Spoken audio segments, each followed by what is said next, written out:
Japan के प्रधानमंत्री Shinzo Abe ने अपनी पद से इस्तीफा दे दिया है।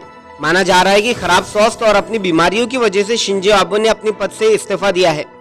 इससे पहले जापान के राष्ट्रीय न्यूज एजेंसी यानी NHK चैनल ने शुक्रवार को कहा था कि शिंजो आबे ने इस्तीफा देने के लिए पूरी तरह से तैयार है।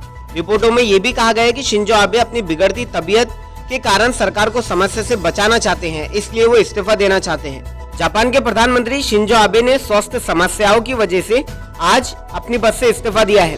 65 साल के शिंजो आबे पेट की समस्या की जुड़ी बीमारियों से जूझ रहे हैं। वो इसी महीने यानी 17 अगस्त और 14 अगस्त को इस महीने 2 बार अस्पताल में भर्ती किए गए हैं। इसके बाद से ही जापानी मीडिया में उनकी स्वास्थ्य यानी बीमारी और तबीयत को लेकर चर्चा चल रही थी। स्थानीय मीडिया के मुताबिक शिंजो आबे नहीं चाहते थे कि उनकी सेहत के कारण सरकार के कामकाज पर किसी तरह का बुरा असर पड़े। ऐसे में उन्होंने आज यानी शुक्रवार को प्रेस कॉन्फ्रेंस बुलाई और इस प्रेस कॉन्फ्रेंस में अपनी पद छोड़ने की घोषणा कर दी। अगस्त महीने में ही शिंजो आबे ने बतौर प्रधानमंत्री 7 साल 6 महीने का समय पूरा कर लिया है। शिंजो आबे देश की सत्ता पर 2803 दिनों से पदासीन थे।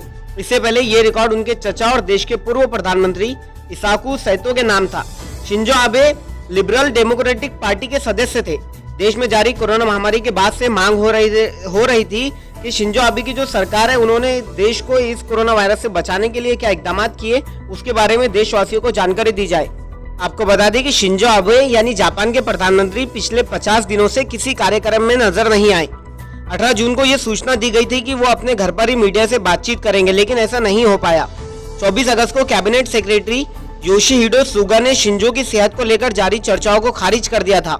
उन्होंने कहा था कि शिंजो आबे बिल्कुल ठीक है और नियमित जांच के लिए अस्पताल आ रहे हैं। आपको बता दें कि जापान के प्रधानमंत्री शिंजो आबे कई सालों से पेट से जुड़ी बीमारी अल्सर ट्रेस्टर कोलाइटिस से जूझ रहे हैं। इस बीमारी में आंत में सूजन जैसी समस्याएं होती है।